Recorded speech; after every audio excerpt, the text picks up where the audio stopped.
Systemic racism, a deeply rooted issue in American society, is vividly illustrated in the story of Gloria Tate, a 58-year-old black nurse in Savannah, Georgia, as depicted in the YouTube video transcript. On an ordinary evening, Gloria, exhausted from a grueling double shift, enters a local pharmacy to pick up her routine blood pressure medication. What should have been a simple transaction spirals into a humiliating ordeal driven by racial bias, exposing how systemic racism permeates everyday interactions and institutions. The pharmacy staff, including a teenage clerk and a manager, immediately view Gloria with suspicion when a minor clerical error arises with her prescription.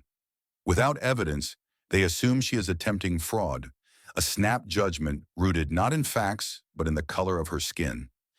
This moment reflects a broader reality for Black Americans. Routine tasks, like filling a prescription, can become flashpoints for discrimination due to ingrained stereotypes that paint them as untrustworthy or criminal. The situation escalates when two white police officers, Rick Coleman and David Miller, arrive, summoned by the pharmacy manager's call to investigate. Their immediate assumption of Gloria's guilt, despite her valid identification and insurance, underscores how systemic racism operates within law enforcement. The officers do not question the manager's claims or verify Gloria's documents. Instead, they treat her with condescension, mock her, and handcuff her in front of onlookers. This public humiliation, parading a respected nurse through a store like a criminal, stems from the same biases that have historically justified disproportionate policing of Black communities. The officers' actions are not isolated, but part of a pattern, as later revealed by uncovered complaints of racial profiling and excessive force within the Savannah Police Department.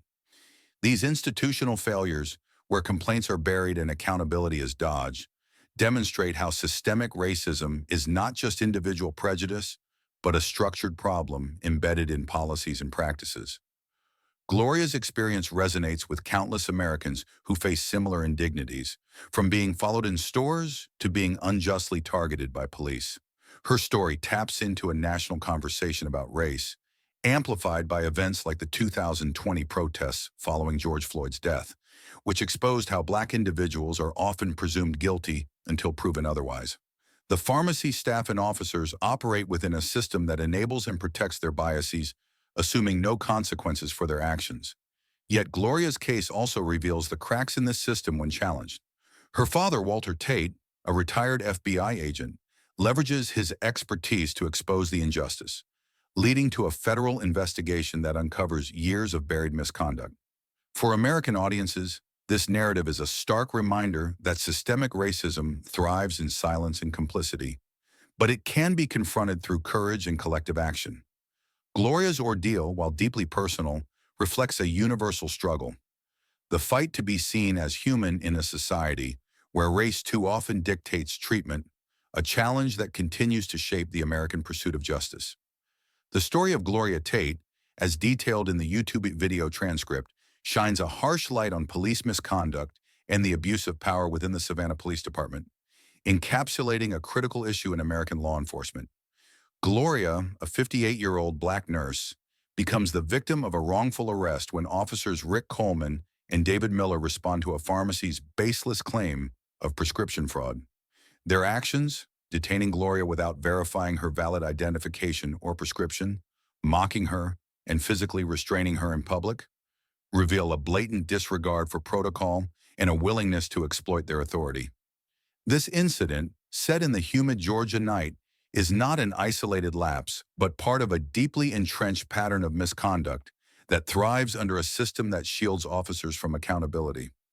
Coleman's sneering condescension and Miller's complicit silence as they handcuff Gloria, ignoring her calm explanations, expose how power can be weaponized against marginalized communities, particularly Black Americans. The officers' misconduct extends beyond Gloria's arrest. The transcript later reveals a federal investigation uncovering a history of excessive force complaints, racial profiling, and evidence tampering linked to Coleman and Miller. Videos surfaced showing Coleman berating a Black teenager pinned against a patrol car and Miller laughing while shoving a Latina woman into a squad car for questioning a traffic stop. These acts, unpunished and buried by the department, highlight a culture where officers act with impunity, confident that their badge will protect them. The Savannah Police Department's failure to address these complaints, through ignored internal affairs investigations and missing body cam footage, points to systemic corruption. Supervisors' emails joking about shaking down troublemakers and texts between Coleman and Miller bragging about rough arrests further expose a department that rewards aggression over justice. This narrative resonates with American audiences familiar with national debates over police reform, sparked by cases like those of Eric Garner and Breonna Taylor. Gloria's experience, being treated as a criminal despite clear evidence of her innocence, mirrors countless stories of Black individuals targeted by overzealous or biased officers. The officer's assumption of her guilt, rooted in racial stereotypes, reflects a broader issue: law enforcement's disproportionate impact on communities of color. Yet Gloria's story also shows the consequences of unchecked misconduct when exposed. Her father, Walter Tate, a retired FBI agent, triggers a federal probe that leads to the officer's suspension, termination, and eventual conviction on charges like obstruction of justice and civil rights violations. For Americans, this outcome underscores the urgent need for accountability, from body cam transparency to independent oversight. Gloria's ordeal reveals that police misconduct flourishes in systems that prioritize loyalty over integrity, but it also offers hope. When challenged by determined individuals and public pressure, even the most corrupt institutions can be forced to reckon with their failures, paving the way for reform and justice. The story of Gloria Tate, as recounted in the YouTube video transcript, is a powerful testament to resilience and resistance in the face of systemic injustice, resonating deeply with American audiences who value perseverance against adversity. Gloria, a 58-year-old Black nurse in Savannah, Georgia, faces a humiliating wrongful arrest at a pharmacy driven by racial profiling and police misconduct. Despite the indignity of being handcuffed and paraded through a store, Gloria remains composed, her calm defiance a stark contrast to the officer's aggression. Her steady words to Officer Rick Coleman, "You're making the biggest mistake of your life," carry a quiet strength that foreshadows her unyielding fight for justice. This moment, set against the backdrop of a sticky Georgia night, captures the essence of resilience, the ability to endure pain and humiliation without surrendering dignity. Gloria's response taps into a core American narrative of standing tall against oppression, echoing figures like Rosa Parks, whose quiet resolve sparked monumental change. Gloria's resilience is not just personal but strategic, amplified by her father, Walter Tate, a retired FBI agent with a storied career in civil rights. When Gloria is shoved into a holding cell, her wrists bruised from tight handcuffs, she refuses to crumble. Instead, she waits, knowing Walter is already mobilizing.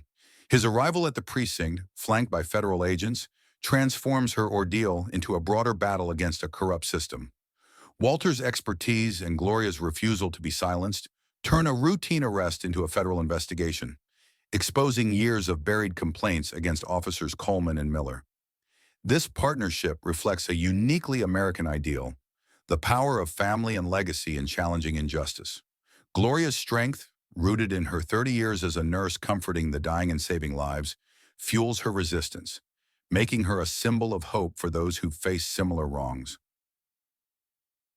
For American audiences, Gloria's story is a rallying cry, reflecting the nation's ongoing struggle with racial inequality and police reform. Her ability to remain composed under pressure, never shouting or fighting, yet never backing down, mirrors the disciplined resistance seen in civil rights movements. The transcript reveals how her case, bolstered by bystander videos and public outcry, leads to the officer's convictions and systemic changes in the Savannah Police Department. Gloria's journey from a cold cell to a press conference where she demands real, lasting change inspires Americans to confront injustice in their own communities. Her story underscores that resilience is not passive endurance, but active resistance, a refusal to let systems define one's worth. In a country built on the promise of liberty, Gloria's fight, supported by Walter and amplified by a movement, reminds us that resistance, even in the face of overwhelming odds, can reshape the future, one courageous stand at a time. The story of Gloria Tate, as depicted in the YouTube video transcript, underscores the transformative power of community action and media in confronting systemic injustice, a theme that resonates deeply with American audiences. Gloria, a 58-year-old black nurse in Savannah, Georgia, faces a wrongful arrest driven by racial profiling at a local pharmacy. Handcuffed and humiliated by officers Rick Coleman and David Miller, her ordeal could have been another silenced injustice. However, the intervention of bystanders, the viral spread of videos, and the resulting public outcry turn her personal struggle into a national call for accountability. This narrative captures a quintessentially American phenomenon: the ability of grassroots movements and digital platforms to amplify marginalized voices and demand change, echoing the legacy of civil rights activism and the modern power of social media. The turning point in Gloria's story begins with a bystander's decision to record her arrest. As officers mock and restrain her, a man in the pharmacy discreetly captures the scene on his phone. This footage, uploaded online, spreads rapidly, igniting outrage across Savannah and beyond. The transcript describes how videos of Gloria's calm demeanor, juxtaposed against the officer's aggression, go viral, shared across platforms like X, and picked up by national outlets like CNN and MSNBC. This digital amplification reflects a broader American trend, where smartphones and social media have become tools for accountability, from the Rodney King beating in 1991 to the 2020 George Floyd protests. The public's response: protesters gathering outside the police station, signs demanding justice, and reporters jostling for interviews, creates a pressure cooker that forces authorities to act. For Americans, this underscores the power of collective action, a value rooted in town halls, church gatherings, and marches that have long shaped the nation's fight for equality. Gloria's case gains momentum because the community refuses to let it fade. The transcript details how citizens, including those who witnessed her arrest, joined protests, while others share stories of similar abuses, fueling a class action lawsuit. This solidarity transforms Gloria's fight into a movement, reminiscent of American traditions like the Montgomery bus boycott, where ordinary people united to challenge systemic wrongs. The media's role is equally critical, with reporters exposing the Savannah Police Department's history of buried complaints and corruption. The pressure from viral posts and news coverage compels a federal investigation, leading to the officers' convictions and departmental reforms. For American audiences, Gloria's story is a reminder that community and media can disrupt entrenched power structures. It celebrates the courage of individuals who record injustice, the resolve of crowds who protest, and the journalists who amplify truth. In a nation grappling with racial inequity, this narrative affirms that when communities rally and media shines a light, even the most corrupt systems can be forced to bend toward justice. The story of Gloria Tate, as detailed in the YouTube video transcript, powerfully illustrates the potential for accountability and systemic reform within a flawed American justice system, offering hope to audiences who yearn for change. Gloria, a 58-year-old black nurse in Savannah, Georgia, endures a wrongful arrest fueled by racial profiling and police misconduct at a pharmacy. Officers Rick Coleman and David Miller, assuming her guilt without evidence, handcuff and humiliate her, expecting no consequences. However, Gloria's resilience, amplified by her father Walter Tate's intervention and public outcry, triggers a federal investigation that holds the officers accountable and sparks sweeping reforms in the Savannah Police Department. This narrative resonates with Americans, reflecting the nation's ongoing struggle to reconcile its ideals of justice with the reality of systemic failures, while demonstrating that persistent pressure can yield meaningful change. The accountability process begins when Walter, a retired FBI agent with a legacy in civil rights, arrives at the precinct with federal agents, demanding answers for Gloria's mistreatment.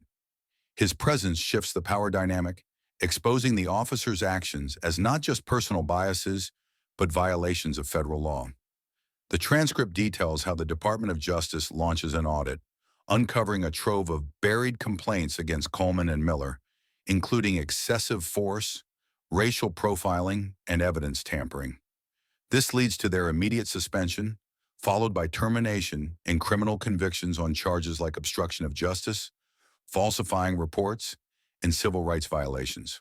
The courtroom scene, where the jury delivers guilty verdicts, marks a rare moment of accountability, resonating with Americans who have seen too many officers evade punishment. The public's role, through viral videos and protests, ensures these outcomes, reflecting the American value of collective action in demanding justice. Reform follows accountability as the investigation exposes systemic corruption within the Savannah Police Department. The transcript describes new policies, including mandatory racial bias training, community oversight channels, and a federal monitor to ensure compliance. The resignation of the police chief and senior officers, coupled with the mayor's decision not to seek re-election, signals a seismic shift. Gloria's case inspires a class action lawsuit, amplifying the voices of other victims and setting a blueprint for reform in other cities. This aligns with American aspirations for a fairer system, seen in movements like Black Lives Matter, which push for structural change. For audiences, Gloria's story offers a cautiously optimistic lesson.